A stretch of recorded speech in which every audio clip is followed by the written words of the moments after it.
जून 3, एक ऐसा दिन जो स्पोर्ट्स की हिस्ट्री में हमेशा याद रहेगा। एक ऐसा दिन जब दुनिया ने एक लेजेंड को खो दिया और एक दूसरे लेजेंड को पाया। मोहम्मद अली, ऑल टाइम के ग्रेटेस्ट बॉक्सर, दुनिया पर एक ऐसी छाप छोड़ गए जो कभी मिट नहीं सकती। उनके कैरिस्मा, उनकी स्ट्रेंथ और उनके अटूट स्पिरिट ने लाखों लोगों को इंस्पायर किया।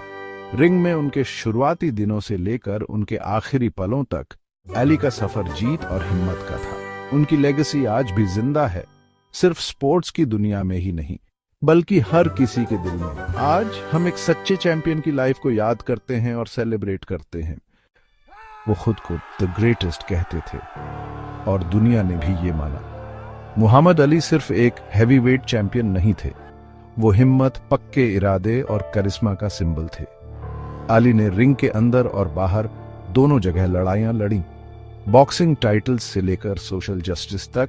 जब दूसरे चुप रहते थे वो डटकर खड़े रहे। लुईविल, केंटकी में कैसियस क्ले के नाम से जन्मे अली का ग्रेटनेस का सफर जल्दी शुरू हो गया था। उन्होंने 1960 में ओलंपिक गोल्ड मेडल जीता और उसके तुरंत बाद वो प्रोफेशनल बन गए। उनकी स्पीड, फुर्ती और अनोखे स्टाइल ने उन्हें एक जबरदस्त ओपोनेंट बनाया, लेकिन ये उनकी लार्जर देन लाइफ पर्सनालिटी थी जिसने उन्हें सबसे अलग बनाया। अली की हाजिर जवाबी और तीखी जुबान हेडलाइंस बनाती थी और उनका कॉन्फिडेंस बेमिसाल था।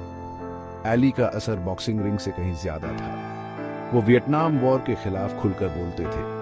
फेमसली उन्होंने आर्मी में भर्ती होने से मना कर दिया, जिसकी वजह से उनका बॉक्सिंग लाइसेंस सस्पेंड हो गया था।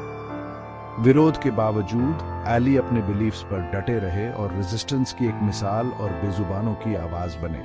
सिविल राइट्स पर उनका स्टैंड और इस्लाम कबूल करना भी उतना ही ग्राउंड ब्रेकिंग था, जिसने समाज के नियमों को चैलेंज किया और लाखों लोगों को इंस्पायर किया।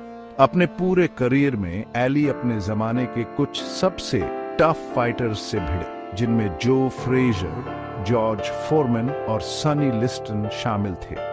उनके मुकाबले लेजेंडरी थे, ड्रामा, स्किल और दिलेरी से भरे हुए। पार्किंसंस डिजीज की वजह से उनकी हेल्थ गिरने के बाद भी अली एक ग्लोबल आइकॉन बने रहे, पीस और ह्यूमैनिटेरियन कॉजेस की वकालत करते रहे। उनकी लेगेसी हिम्मत, बहादुरी और मुश्किलों में अटूट विश्वास की है। जून 3, 2016 को दुनिया ने एक ऐसे इंसान को अलविदा कहा जिसने खेल और दुनिया को बदल दिया।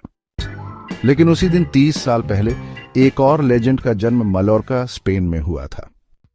राफेल नाडाल एक अलग तरह का फाइटर, कभी ना हार मानने वाला, हम्बल, क्ले कोर्ट्स पर बेरहमी से डोमिनेंट, एक टीनेज फिनोम से लेकर 22 टाइम ग्रैंड स्लैम चैंपियन तक नाडाल रोलैंड गारोस के किंग बन गए।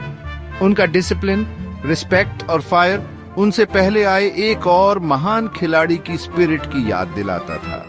स्पेन के मलोर्का आइलैंड पर जन्मे नाडाल का टेनिस के प्रति झुकाव बचपन में ही दिख गया था। अपने अंकल टोनी नाडाल से कोचिंग लेकर यंग राफा ने सिर्फ 3 साल की छोटी उम्र में इस स्पोर्ट में कदम रखा। उनका सफर चैलेंजेस से भरा था, लेकिन उनके पक्के इरादे और वर्क एथिक ने उन्हें अपने साथियों से अलग बनाया। टीनेजर के तौर पर क्ले कोर्ट्स पर नाडाल की काबिलियत साफ दिखने लगी थी। उनका यूनिक प्लेइंग स्टाइल, जिसमें हैवी टॉप स्पिन और जबरदस्त एथलेटिसिज्म थी, उन्हें एक बहुत मजबूत ओपोनेंट बनाता था।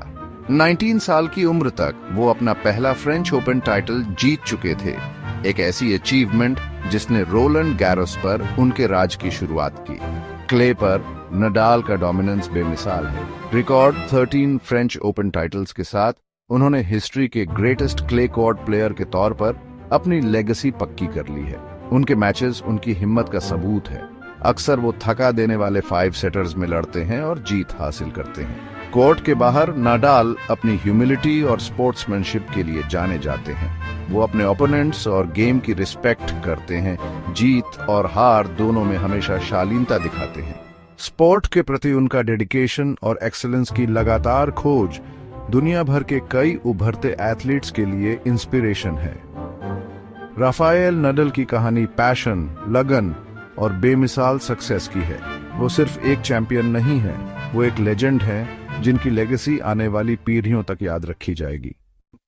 जून 3, एक जिंदगी खत्म हुई, दूसरी शुरू हुई, अलग स्पोर्ट्स, अलग जमाने, लेकिन दोनों की पहचान ग्रेटनेस थी। लेजेंड्स पैदा नहीं होते या बनाए नहीं जाते, कभी कभी वो एक ही दिन उभरते हैं और अस्त होते हैं।